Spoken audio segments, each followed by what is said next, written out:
Hello बच्चों, स्वागत है आपका साइंटिफिक एकेडमी के यूट्यूब चैनल पर।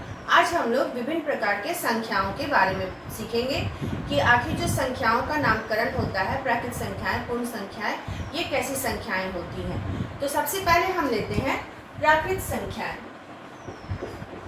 इसको हम इंग्लिश में बोलते हैं नेचुरल नंबर्स। Natural numbers. प्राकृत संख्याएं वैसी संख्याएं हो जाती हैं जो कि गिनती के नंबर होते हैं। जब हमें कोई कहता है कि चीज़ों को गिनो, तो हम कैसे शुरू करते हैं? 1 2 3 4 5। तो यही संख्याएं प्राकृत संख्याएं कहलाती हैं। तो प्राकृत संख्याएं के अंतर्गत आ जाता है आपका 1 2 3 4 5, और इस तरह से अगर आप बढ़ते जाएंगे तो ये जाता है अनंत तक, जिसको कि हम इस तरह के चिन्ह से निरूपित करते हैं, अनंत। यानी कि अगर कोई पूछे कि सबसे बड़ी प्राकृत संख्या क्या है, तो ये संभव नहीं है लिखना, क्योंकि आप ये आगे जितना बढ़ते जाइए, लाख, करोड़, अरब, खरब, शंख, महाशंख, ये संख्या बढ़ते जाएगा। तो इसलिए ऐसी संख्याएं जो 1 2 3 4 5 से शुरू होकर अनंत तक जाती हैं, इन्हें हम बोलते हैं प्राकृत संख्याएं।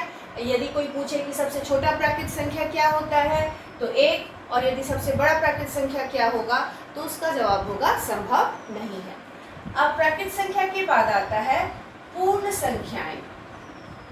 पूर्ण संख्याएं, जिसे हम इंग्लिश में बोलते हैं होल नंबर्स।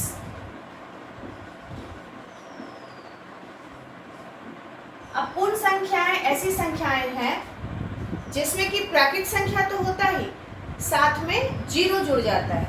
यदि हम इस प्राकृत संख्या में आगे जीरो जोड़ दें, 0 1 2 3 4 5, इस तरह से कहाँ तक? अनंत तक, इन्फिनिटी तक, ये सभी संख्याएं कहलाती हैं पूर्ण संख्याएं और होल नंबर।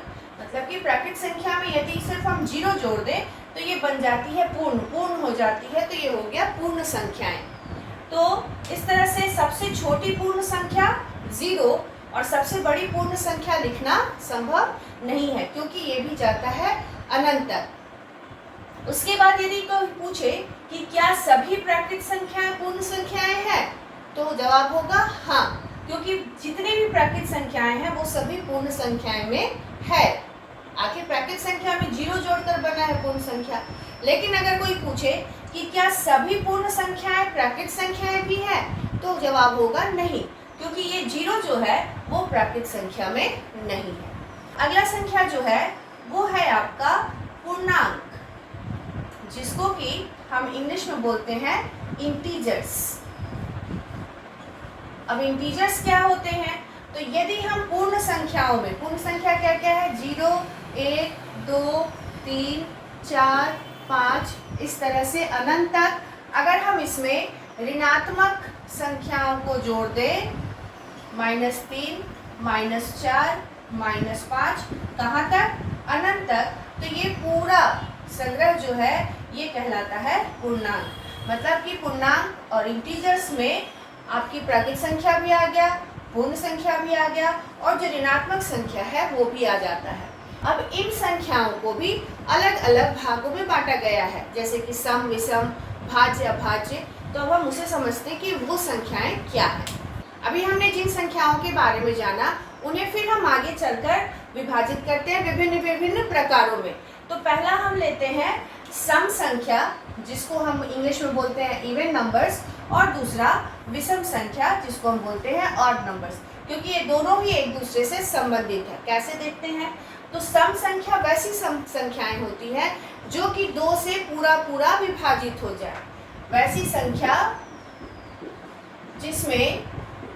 वैसी संख्याएं जो 2 से पूरा विभाजित हो, मतलब कि शेष क्या होगा? 0 होगा। जैसे कि अगर हम शुरू करें तो 0 2 4 6 8, तो आप कहेंगे कि एक एक संख्या हम छोड़ के लिखते जा रहे हैं पूर्ण संख्याओं में, तो एक तरह से आप ऐसे भी याद कर सकते हैं कि जो पूर्ण संख्याएं हैं उसमें जो जो संख्याएं 2 से भाग लेती है पूरा पूरा, अगर हम वैसे को ले तो एक एक अल्टरनेट आते जाता है, एक एक छोड़कर। देखिए 0 1 छोड़ के 2, 3 छोड़ के 4, 5 छोड़कर 6, 8, 10, 12, इस तरह से आप बढ़ते जाइए जहाँ तक सभी सम संख्याएं होंगी जिनमें कि 2 से भाग लगता है। लेकिन ये तो छोटी संख्याएं हैं तो हम तो 2 से ओरली भाग कर लेते हैं। लेकिन अगर बड़ा संख्या हो तब हम कैसे जानेंगे कि ये सम है या विषम? जैसे कि हम उदाहरण लेते हैं 1 0 2 5 8। अगर हमसे कोई पूछे ये संख्या सम है या विषम, तो वैसी स्थिति में सिर्फ हम इकाई अंक को देखेंगे। अगर इकाई अंक सम है, 2 से विभाजित है, तो ये पूरा संख्या भी 2 से विभाजित होगा, यानी कि ये सम संख्या होगा। ठीक है, तो अगर दो छोटी छोटी संख्या तो इसको तो हम ऐसे ही ओरली भाग कर लेंगे, लेकिन अगर बड़ी संख्या हो तो आपको सिर्फ उसका इकाई अंक देखना है। अगर इकाई अंक 2 से विभाजित हो गया यानी कि वो पूरी संख्या सम संख्या है। अब विषम संख्या वैसी संख्या जो सम नहीं है, वो विषम संख्या है। सम को हटाने के बाद जो भी बच गया वो विषम संख्या है, जैसे कि 1 3 5 7 9 11 13, इस तरह से जितनी भी संख्याएं बनती हों सब में जो संख्या 2 से पूरा पूरा भाग नहीं जाएगा वो हो गया विषम। तो है ना एक दूसरे का पूरक, जो 2 से पूरा पूरा विभाजित हो गया वो सम, जो 2 से पूरा पूरा विभाजित नहीं हुआ वो हो गया विषम। तो इस तरह से सम संख्या और विषम संख्या है। अब अगर इसमें बड़ी संख्या हो 5 या 6 अंकों की संख्या, जैसे हम एक उदाहरण लेते हैं 2 9 8 0 7, ये सम है या विषम? तो हम इसके सिर्फ इकाई अंक को देखेंगे। इकाई अंक क्या है? 7 है और ये 2 से विभाजित नहीं है, तो ये विषम संख्या है। और यहाँ जो हमने उदाहरण लिया था, यहाँ इकाई अंक 8 है जो कि 2 से विभाजित है, तो ये कैसा संख्या है? सम संख्या। तो इस तरह से कितने भी अंक की संख्या हो, 2 अंक 3 अंक 4 अंक 10 अंक 12 अंक 15 अंक, कितने भी अंकों की संख्या हो, अगर आपसे पूछा जाए ये सम है या विषम, तो आपको सिर्फ उसका इकाई अंक देखना है। अगर इकाई अंक में 2 से भाग लग जाता है तो वो है सम संख्या, और अगर नहीं लगता है पूरा पूरा भाग शेष बच जाता है तो वो है विषम संख्या। अब अगला जो दो संख्या हम लोग यहाँ लिए हैं वो है अभाज्य संख्या, जिसको कि हम बोलते हैं प्राइम नंबर इंग्लिश में, और भाज्य संख्या जिसको कि हम इंग्लिश में बोलते हैं कंपोजिट नंबर। ये भी एक दूसरे का पूरक है, एक दूसरे से संबंधित है। वो कैसे देखते हैं? पहले जानते हैं अभाज्य संख्या किसको कहते हैं। तो वैसी संख्या जिसके सिर्फ 2 पूरक होते हैं, जो सिर्फ 2 संख्याओं से कटे, उसको बोलते हैं हम अभाज्य संख्या। जैसे कि अगर हम 2 न ले तो 2 में किससे किससे भाग जाएगा? एक तो 2 में जाएगा भाग 1 से, और 2 में भाग जाएगा 2 से। तो यानी कि 2 किससे किससे विभाजित हो रहा है? 1 और 2 से। ठीक है। उसी तरह से अगर हम 3 की बात करें तो 3 में किससे किससे भाग लगेगा? 1 और 3 से। 3 1 और 3 से विभाजित है। उसी तरह से अगर हम 4 की बात करें तो 4 विभाजित होगा 1 2 4, ये 3 संख्याओं से। फिर 5 की बात करें तो 5 में भाग लगेगा 1 से और 5 से। फिर अगर 6 की बात करें तो 6 में भाग लगेगा 1 से 2 से 3 से और 6 से। तो वैसी संख्या जिसमें कि सिर्फ 2 संख्याओं से भाग लगे। ठीक है, जैसे कि 2, यहाँ 2 जिसमें कि सिर्फ 2 ही संख्या 1 और 2 से भाग लगता है। फिर 3 हो गया, 5 हो गया। ऐसी संख्याओं को हम बोलते हैं अभाज्य संख्या या प्राइम नंबर। ठीक है, जिसके ऐसी संख्या जिसमें कि सिर्फ 2 ही नंबर से भाग लगे, एक तो 1 और दूसरा वो नंबर खुद, तो वैसे नंबर को हम बोलते हैं अभाज्य संख्या। लेकिन क्या 1 अभाज्य संख्या होगा? क्या 1 को हम अभाज्य संख्या बोल सकते हैं? तो अगर हम 1 देखें तो 1 में सिर्फ 1 से ही भाग जाता है, तो इसलिए हम 1 को अभाज्य संख्या नहीं कर सकते हैं, क्योंकि यहाँ कंडीशन है कि वैसी संख्या जिसमें कि 2 संख्याओं से भाग लगता हो, एक तो 1 और दूसरा वो नंबर खुद, यानी कि ऐसा नंबर जिसके 2 फैक्टर्स हो, उसको हम बोलते हैं अभाज्य संख्या। तो यहाँ तो सिर्फ 1 का एक ही अंक है जिससे कि उसमें भाग लग रहा है और कोई दूसरा अंक है नहीं, इसलिए 1 यहाँ अभाज्य संख्या नहीं है। बल्कि 2 है, क्योंकि यहाँ 2 अंक है जिससे भाग लग रहा है, 1 और वो संख्या खुद। यहाँ 3 भी अभाज्य संख्या है और इसी तरह से 5 भी अभाज्य संख्या है, लेकिन ये 4 और 6 अभाज्य संख्या नहीं है, क्योंकि यहाँ 4 में 1, 2, 4 3 अंकों से भाग लग रहा है। यहाँ 6 में 1, 2, 3, 6 4 अंकों से भाग लग रहा है, इसलिए अभाज्य संख्या नहीं है। तो वैसी संख्या जिसमें कि 2 अंक से 2 संख्याओं से इसे भाग लगे, एक तो 1 और दूसरा वो खुद, वो हो जाता है अभाज्य संख्या। तो इसके प्रैक्टिस के लिए आप 1 से 100 तक गिनती लिखिए और उसमें अभाज्य संख्याओं को सर्कल करके देखिए, तो पता चलेगा आपको कौन कौन सी अभाज्य संख्याएं हैं। तो अगर हम शुरू से 10 संख्याओं में लें तो अभाज्य संख्या क्या क्या हो जाएगा? 2, 3, 5, 7, 9। 9 नहीं होगा, 9 में 1, 3 और 9 3 संख्याओं से भाग जाता है। 10 भी नहीं, 11, 13, 17, 19, इस तरह से ये सारी अभाज्य संख्याएं हो जाएंगी। अब आती है बारी भाज्य संख्या की। तो वैसी संख्या जो अभाज्य संख्या नहीं है वो भाज्य संख्या। तो अब इस अभाज्य संख्या को हटा दीजिए तो क्या क्या बच गया आपका?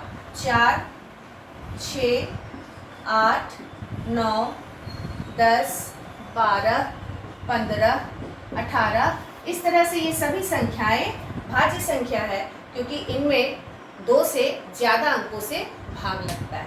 तो ये हुआ अंतर अभाज्य और भाज्य संख्या। अगली जो 2 संख्या है वो है परिमेय संख्या, जिसे हम इंग्लिश में रैशनल नंबर बोलते हैं, और अपरिमेय संख्या, जिसे इंग्लिश में इर्रेशनल नंबर बोलते हैं। ये दोनों नंबर भी एक दूसरे के पूरक है, संबंधित है। अब परिमेय संख्या कैसी संख्या को कहते हैं? तो वैसी संख्या जिसे हम P/Q के रूप में लिख सकते हैं, जहाँ कि P और Q पूर्णांक है, इंटीजर्स है, और Q जो है वो 0 के बराबर नहीं होगा। वैसी संख्या जिसे हम P/Q के रूप में लिख सके, जहाँ की P और Q दोनों ही पूर्णांक है और जहाँ Q बराबर 0 नहीं है, वैसी संख्या को हम बोलते हैं परिमेय संख्या। तो अब अगर हम उदाहरण लें तो उदाहरण में आप लिख सकते हैं 2/3, -5/7, -8/-11, 0/9, ये सभी परिमेय संख्याएं हो गई। क्यों? क्योंकि ये P/Q के रूप में है और P और Q दोनों ही क्या है? पूर्णांक। पूर्णांक का परिभाषा भी हम लोगों ने सीखा है। तो ये हो गई परिमेय संख्याएं। लेकिन अगर हम लिखें 9/0 तो क्या ये परिमेय संख्या होगा? नहीं। क्यों?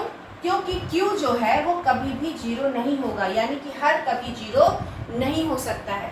लेकिन अगर कोई पूछे क्या 13 परिमेय संख्या है, तो है, क्योंकि इसके नीचे हम अगर 1 लगा दें तो ये P/Q के रूप में बदल जाता है। अब आते हैं अपरिमेय संख्या।